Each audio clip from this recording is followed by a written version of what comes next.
Even though I think the majority of us predicted that D+ were going to get through, it's these high-pressure situations they haven't really proven themselves in as this roster, and we'll see whether that has changed now. Poppy going to be the first ban as we jump into the draft for game number 1. Yeah, Yordles just not allowed at the moment. A lot of strong Yordles right now in the meta. D+ got heavy on the jungle bans here. Could even end up banning something like the Sejuani in this situation, but really trying to thin out the pool. And obviously, Canyon has shown he has a ton of things he's able to play. So he's just really heavily targeting Oner here. 3 jungle bans from the outset on this blue side. And T1 pondering with their 3rd ban what they want to take away here. Kai'Sa is still available. I said yesterday that champ just should not be allowed to be played. It is too strong right now. It absolutely is, but with these 3 bans, D+, I mean, you have to pick Maokai. Otherwise, what is the point of banning away all of these champions unless they have something that can really deal with the Maokai? It's not going to be, it's going to be the Kai'Sa considered here for Deft. Very strong, like you say, and being able to get it, absolutely fantastic. The Nico ban, fantastic into D+ as well, but there's Sejuani. And that is going to be the priority here for D+. Yes, T1 can go for like Jace Kai'Sa here if they really want, and then take the Maokai on 3. But we have seen them actually put a higher priority towards the Xayah, which I find weird because I think, you know, historically that matchup has been fine, but with the poke Kai'Sa build, Xayah just kind of struggles in this situation. I'm not sure I'm too much of a fan, but Gumayusi is definitely a player who's always gone with picks he prefers, gone with habits. Yep. So we see that locked in, we see the Kai'Sa taken, and the Rakan as a denial. Still a good lane with Kai'Sa, don't get it wrong, but definitely wanting to deny the Xayah Rakan from the bot lane of T1. And the Maokai, no surprise, comes in. We've seen that pairing so frequently prioritized when it's available. It's so obvious that the Maokai was coming in, not only because of Maokai Jace, but Oner has really been prioritizing this. They've been first picking it. We saw it be very, very strong in our previous series as well. Possibly something that D+ have overlooked unless they have a bit of a plan of how they're going to deal with it. I imagine top lane and mid lane bans to come through now from T1.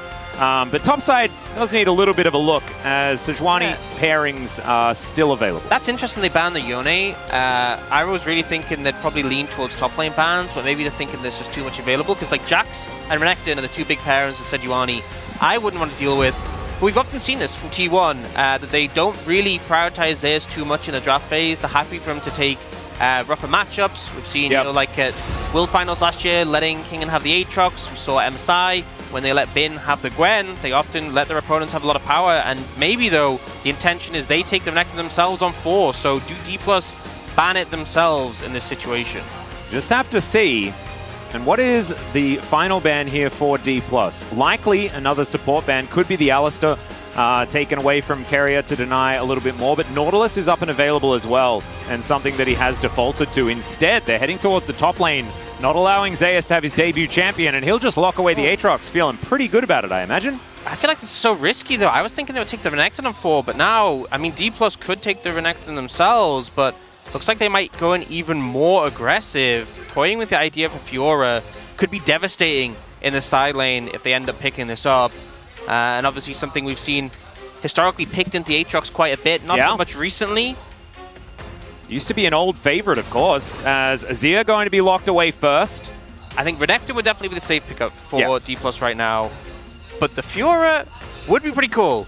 Certainly would be a fun one. I think with the Azir, you want something that you can benefit from in teamfights a little bit more, perhaps.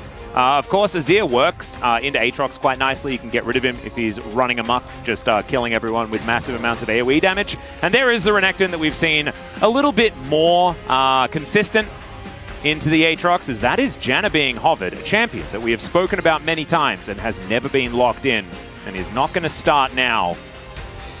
Yeah, trying to decide what to take in this situation. You know, Nautilus is available and could be an option. Looking at the Alistar, and they're just going to pick that one up. Very good at playing Bouncer against the likes of the Renekton itself, can obviously trim it away. And I feel like the composition of T1, very hard to push into. You know, it's very hard to move forwards when you have the Bounce House of the Alistar, you have the CC of the Maokai, the Aatrox and the Xayah going close to them is dangerous. So I think T1 should be pretty happy with their draft composition. For D+, I feel like the top and jungle are going to struggle if they don't get ahead quite a bit. Obviously, the Azir is quite a stable pick we've seen in this meta, but really, I feel like this is a game that Death's going to have to carry.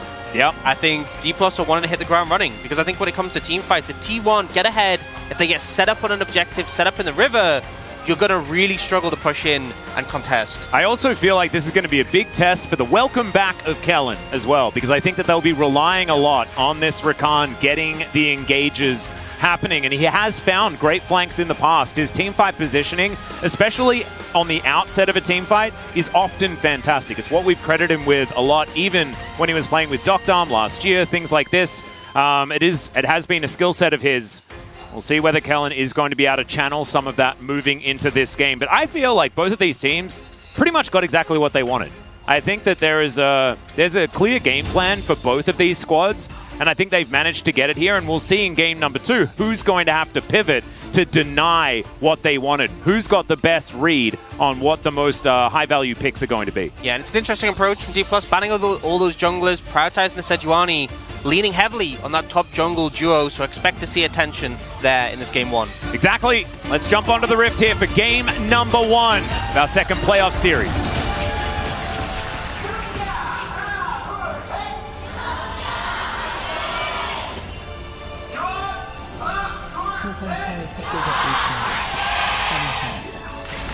And that was Khan and Wolf introducing the two teams, leading the fan chants.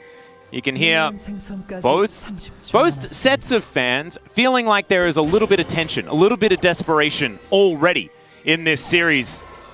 It was so difficult coming to a conclusion as far as the predictions are concerned. I think we're going to learn so much here in game number 1 as to who's going to take this. I feel like it's weird to say, but I don't think there's a bad prediction for this series. No, I think you can just like justify anything. Get your dog to do it. Get your cat to do it. You know, we used to do that. Did you ask your cats? Yeah, Dongchol is like the most biased T1 fan ever. Like ever. He's kind of insufferable if you talk to him about it. Thankfully, Bibian is more of a Deft fan, so he doesn't even care which team Deft's on. Like, used to be an EDG fan back in the day. Yeah.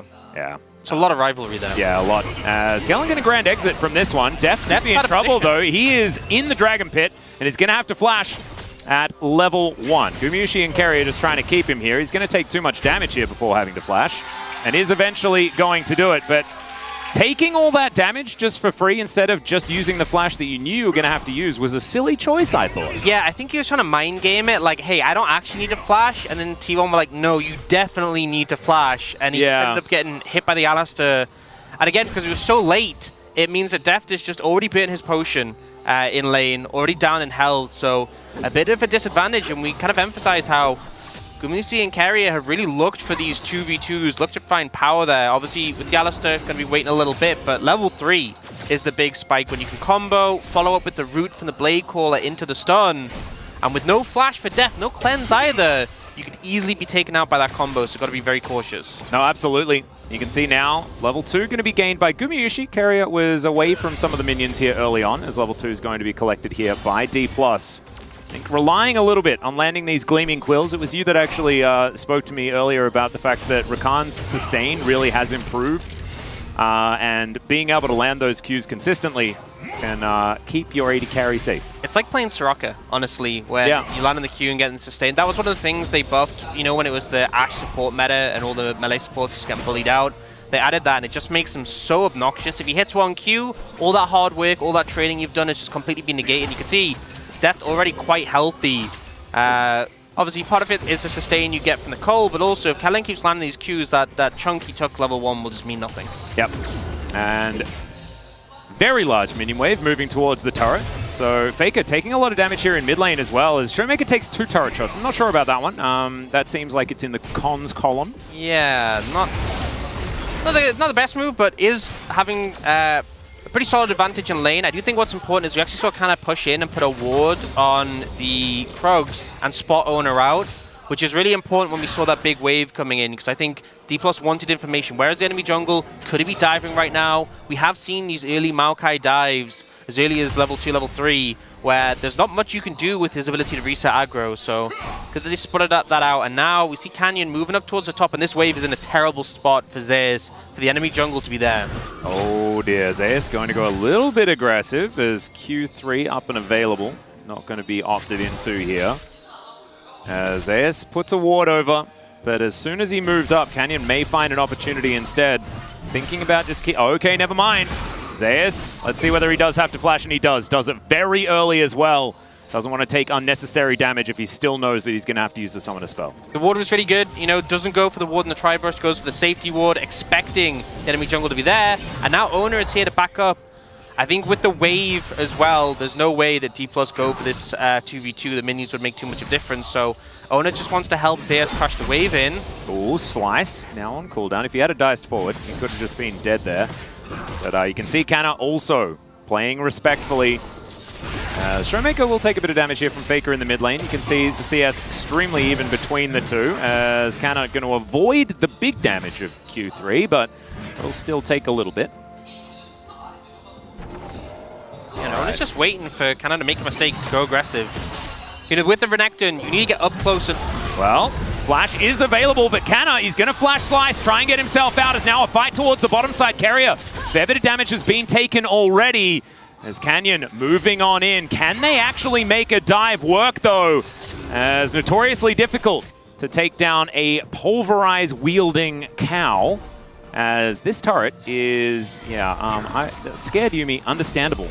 They're from Canna, but he isn't going to die, even though he did have to use the flash. Gumayusi comes on over and steals away the Grump. Very nicely done. Yeah, really well done. And Oner as well, the gank top lane, wasn't necessarily necessary, right? The main focus was trying to crash the wave, but neutralizing Canna, the advantage he had over Zeus, taking his flash as well, because I feel like a big thing is, if there's flash advantage for the Renekton, he's just going to flash W with the Sejuani backup, so a little bit of a safety net for Zeus, and D+, again, toying with the idea of that dive, as you said, it's so hard against an Alistar, especially when you have a Rakan who's so squishy. You really want to have a support who can tank a few more tower hits, something like a Leona.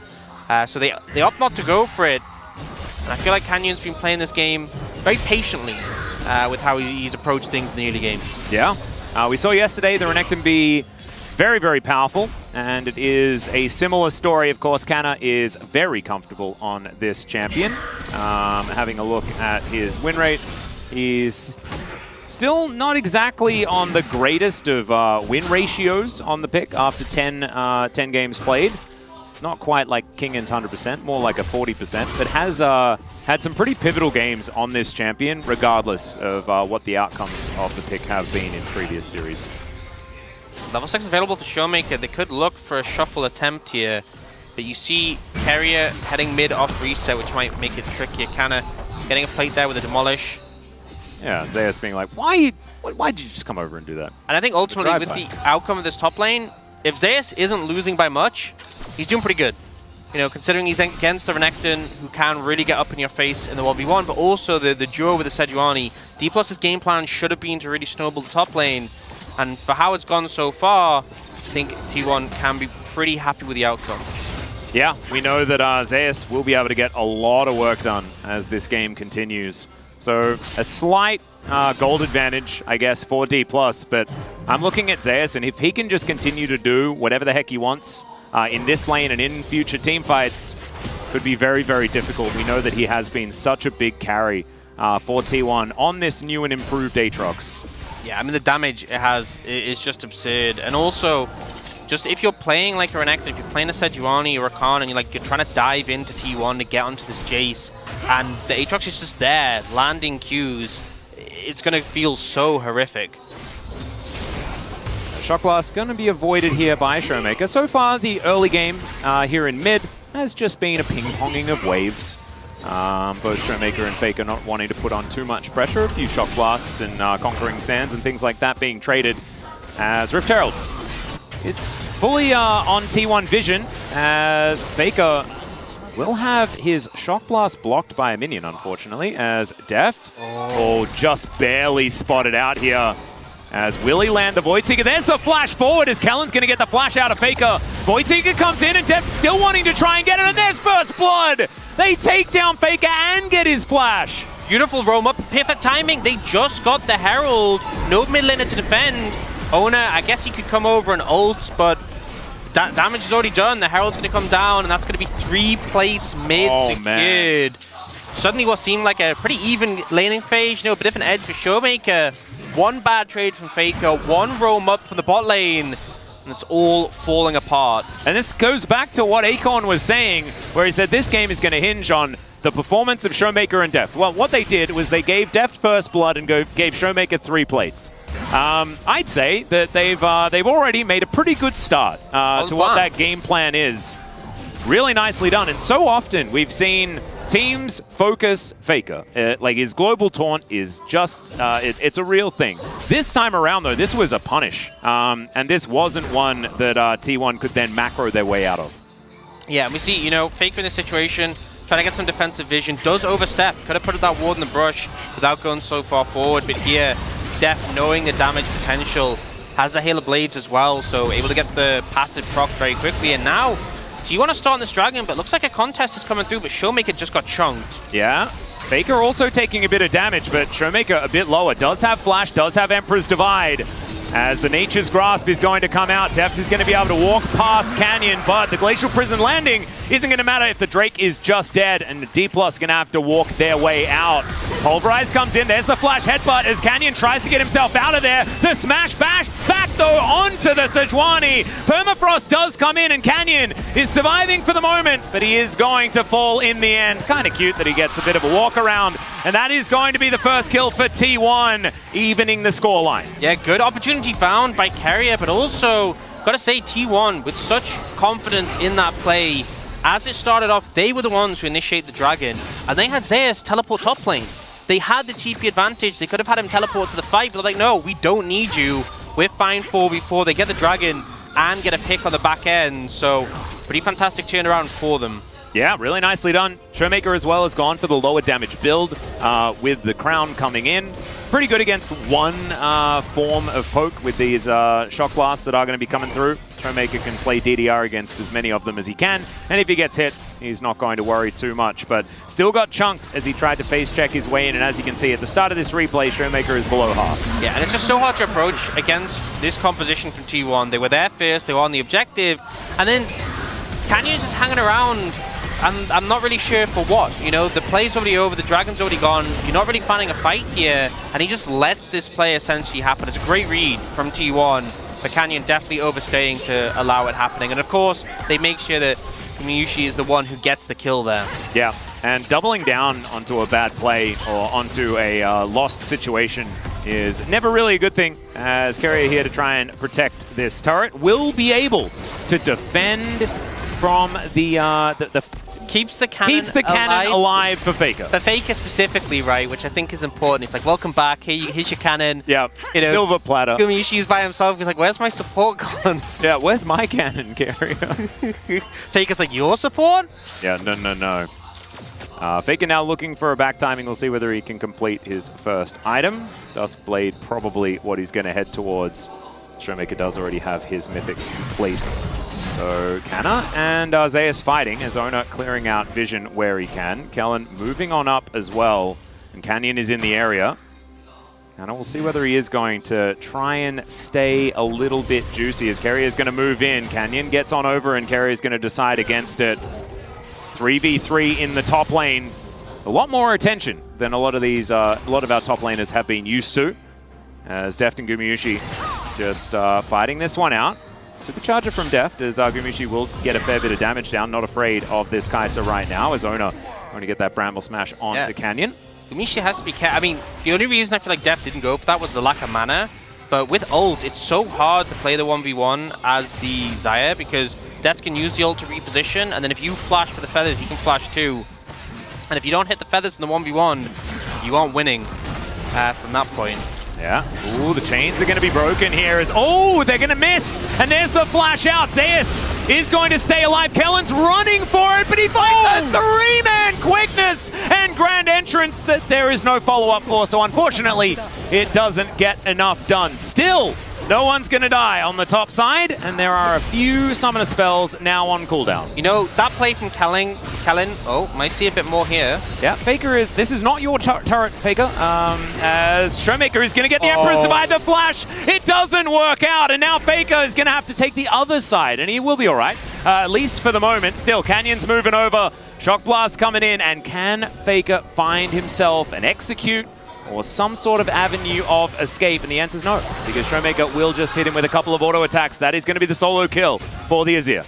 Just outplayed. Flash burn as well from Faker, not able to get out of the range of the Emperor's Divide. Really nicely played by Showmaker, and being real, of course, he did get that gank earlier that helped out, but in the 1v1, he's looked better. Yeah. This does feel like a bit of a resurgence for Showmaker. I think that a lot of people had Showmaker's play under a bit of a microscope for this game after what we saw from him last time around as he skates on over. And Faker was just a little bit too aggressively positioned. And very greedy, going for the plate before he ran away. If he just instantly left, Showmaker had already used his dash to get in range. I think he could have just ran it off, but committed to go for the plate. And sure, you get that extra gold, but you give over 300 in return. Yeah, it doesn't quite work out. And so D+ do get themselves a kill lead, but the gold not even towards 1,000 just yet. Rift Herald going to be considered here by both teams. You can see a lot of T1 members moving up towards that topside river. And Canyon is on the bottom side. It might just be a trade as the Chemtech Drake is going to spawn. Thank you very much, Orcs, paying attention today, as we would expect. You'd hope if I'm here casting. Yeah, here casting, and it's the playoffs. No distractions. Therefore, we get the Chemtech out of the way early. Yeah, but interestingly, D+ not really prioritizing it, opting to go for the bot tower instead. I feel like, especially when you see a Chemtech Dragon, you know it's going to be a good soul. Or at least not the worst in the game, so you'd think that they'd want to prioritize that, but I guess maybe the lack of mid-prio hitting them. Death trying to use the Shiv just to clear out the wave.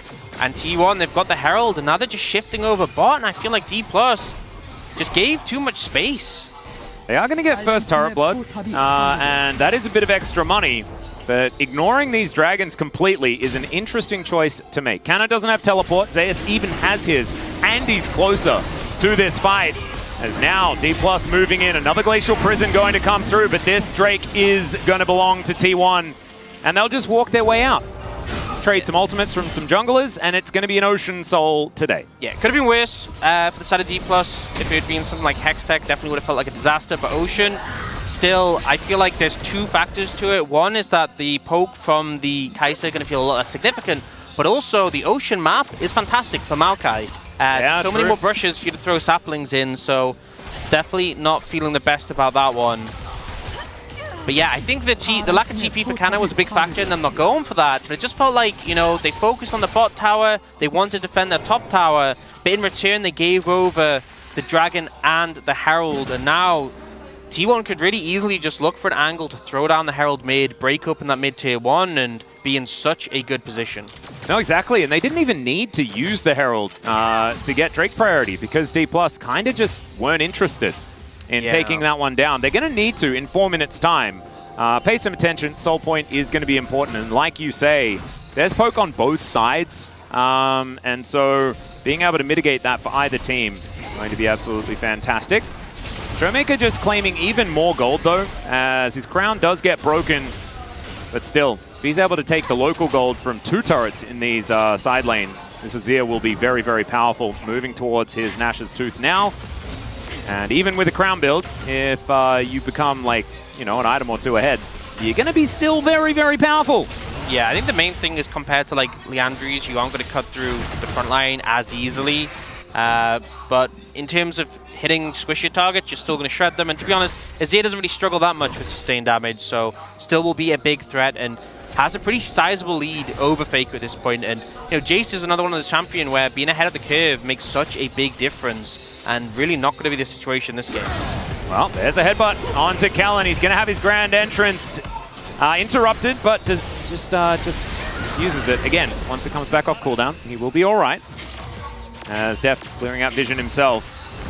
Just quick reaction from Kellen just to pop the ult immediately, but realistically, T1 are happy just burning the quick. Oh, that's a flash pulverize. They get the headbutt onto Deft here as well. Lit on fire, trying to keep himself alive, but it's not going to work out as Gumayusi does come in. We've got a trade though as Faker just smashed into the wall and will be taken down. Still, T1 can transition into this mid-outer turret, and they have Shirley to help him out. Yeah, ideal scenario for T1. Obviously, D+ going to pick on the top side, but the Herald means the T1 pick is so much more significant.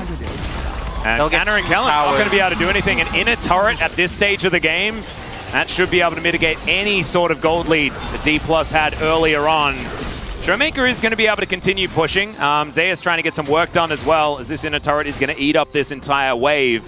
So it's not all bad news, and they still hold on to a gold lead, but it's moved back to that 1,000 gold, which honestly doesn't mean all that much at this stage. Tower picked up as well, and despite the fact that we saw a rough early start for Zeus, he's pulled ahead in CS, Gumayusi's pulled ahead in Def, just uncharacteristic mistake, out of position here. Keria just turning on a dime as well. Yeah, just a great read. As soon as he sees him, goes for it immediately, doesn't give him the chance. And bear in mind, no cleanse on Deft. Opting against it this game, against the Maokai, definitely risky. And here, Faker just clipped with the edge of the ult. Great play from Canyon. But in the result, in the follow-up, T1 definitely winning out. They're still down in gold, but look how much gold they have on Gumayusi, who's got 2 kills and nearly 220 CS before 20 minutes as well. Zeus, who was behind the lane, really fed. The only person who's really struggling right now is Faker in the mid lane, but I'm sure he's not too phased about that. Nope. This was his Jace performance last time around as well. They won that game. So not too worried. Still, if he gets picked off a few too many times, and if Showmaker is the one that's able to dictate the pace of these team fights later in the game, then, you know, that means that these kills onto Faker have been valuable for D+. Haven't necessarily seen him in a few of these other fights actually figure too much out, as there's a Hex Flash headbutt pull from Keria. As the Nature's Grasp comes down, Canna is going to be able to press that Dominus button as Deft is doing his best to find some damage. And Oner is burning down, ticking, and there's Showmaker picking up another one. That was a beautiful defensive play from D+ Kia. Yeah, really well played there. Great flash from Deft, but a lot of summoners burned from the side of D+, so they want to start the fight immediately. They don't want to give T1 a chance to group up again, and with the jungler down, T1 have to fight this. They can't try and go for a steal. Feels like a bit of a shooting gallery here, as we'll have to see whether Faker can land a few more of these shock blasts. Moving towards this one, Canna doesn't have Dominus, but he's still pretty scary. There's a headbutt as Zeus has popped the World Ender. Keria getting taken down low, as now the full health Aatrox is trying to get this one done. Deft is already dead, and Showmaker, he can't do anything. The Baron still up and alive, and D+ just overstepped. D+ just panicked. There's no other way to explain it. The call wasn't clear. They stayed on the Baron for too long. They must have expected that Zeus was going for the flank, but also Canyon leaves the pit, leaves Deft alone in there at low HP. An absolute death sentence, and T1, they're not even phased by the Baron. They'll just take the free dragon in return and put themselves in soul point. Great, less dangerous option here at this stage of the game. And in game number 1 of a series like this, it is so do or die. It is very important, as T1, they went for the engage, good flash from Deft, and it looked good for D+, but then they try to take more than they can afford. Yeah, they overcommit in the choke, and you can see that Gumayusi's really cautious about pushing up there with people over the wall. But here, look at Deft in this situation. Gets left in the pit by Canyon, and what can he do? You know, gets jumped on by Faker when he's already low HP, and I guess they're just running it back. I guess so. I mean, Deft had his ultimate available and just didn't have a target that he could get to, I guess. In that last fight is now T1. They're going to throw down the Nature's Grasp. Showmaker and Deft do manage to get out of the way of it, but Canyon not going to be so lucky. Pull back still does have the Aftershock, and so therefore is going to be able to survive for the moment, but another World Ender comes down and Canyon is dead. Zeus is just a freight train in these fights. Still, Canna is able to sidestep a few of these abilities, but that is no jungler now for D+, and the shoe is on the other foot. Yeah, T1 potentially going to look... Oh, there's another flash from Keria. Doesn't quite get the headbutt in the place that he wants there onto Showmaker, as Emperor's Divide does go down, but he is still dead. Canna trying to get into that backline as Faker is going to try and kite out the Crocodile, and he will. It's a double kill for Gumayusi. Deft is going to get stepped on by Zeus, and T1, they'll even take a blue buff as they head back towards this Baron. Phenomenal setup on the Baron. Clear out the vision, and they have Keria looking for the pick. Showmaker had ult, and he didn't even get a chance to use it for like the first 10 seconds of the fight. I'm not sure what D+ are going for here. I can't really justify this. They're just feeling desperate. You know, it's game 1 of the best of 5, and yet they feel like they're desperately trying to force this Baron for no clear reason. Canyon just ends up getting demolished by Zeus. And the follow-up fight, they move back, but notice they ensured that the vision was already cleared out before this, and Keria finds this beautiful angle. Showmaker doesn't get to ult for such a long time because of the CC, and he's just dead immediately as it happens. Yeah, and Oner able to avoid it completely by using his W. And really nicely played. Like, look at Gumayusi, he's just completely untouched. Yeah, and picked up the bounty on Showmaker as well there. 5-0, 245 CS. Whoa.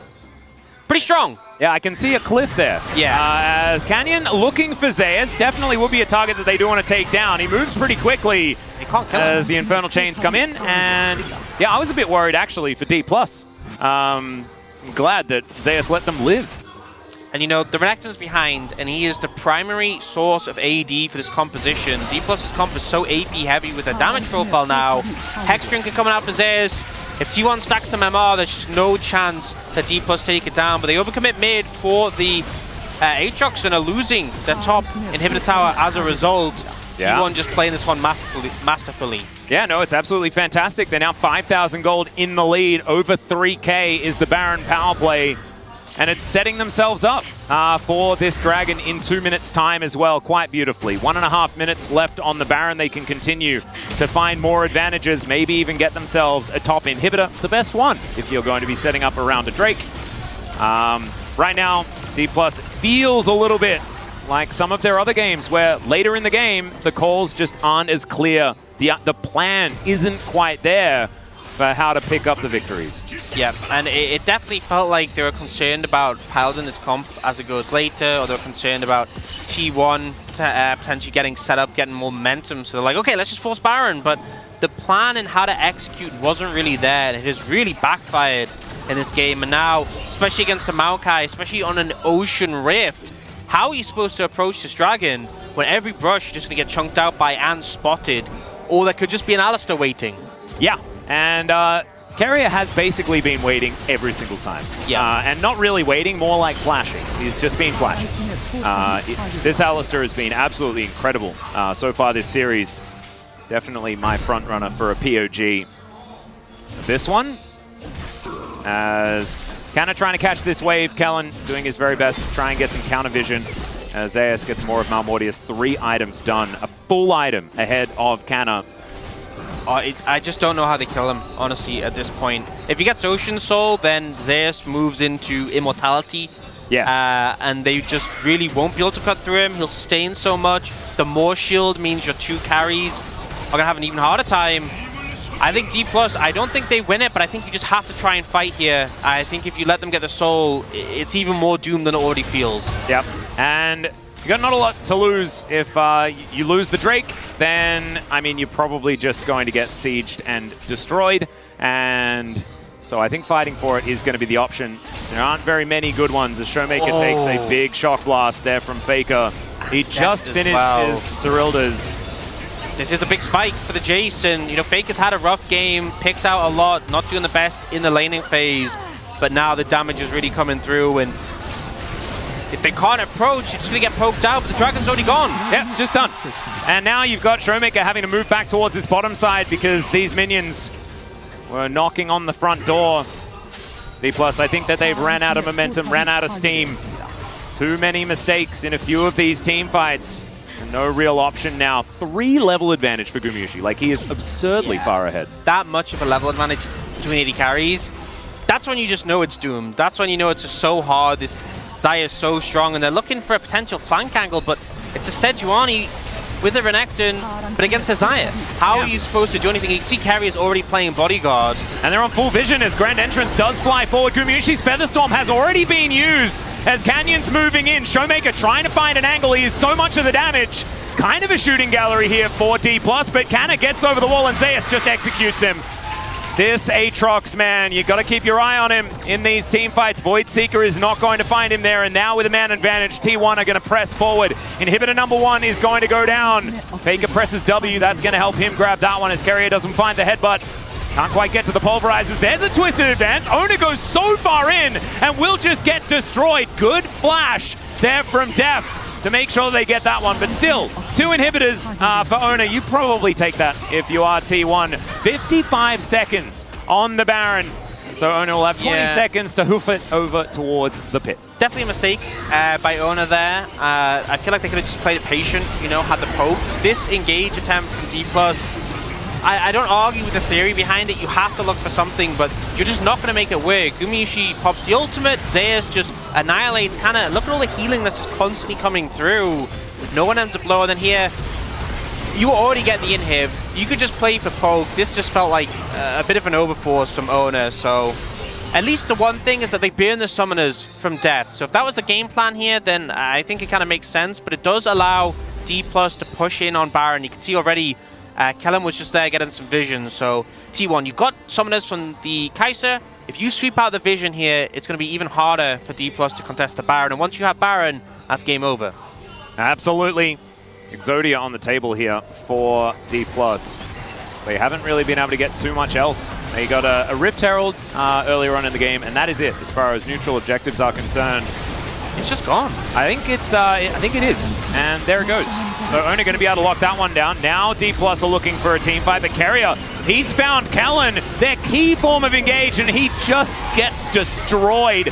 The defensive ultimate from Canyon is decent, but D+ is still going to have to get out, and Zeus is so fast as he moves towards them. Permafrost does come in. Def trying to find some autos, but look at that Q3, and Zeus will not be silenced. The Duskblade makes him untargetable, and Canyon is doing everything that he can to escape, but he's not going to be able to stop this Nexus from exploding as T1 look dominant in the later game and will take down D+, the first game of this best-of-5 series. Felt like a pretty silent game from Canyon on this one. Not the best performance from him.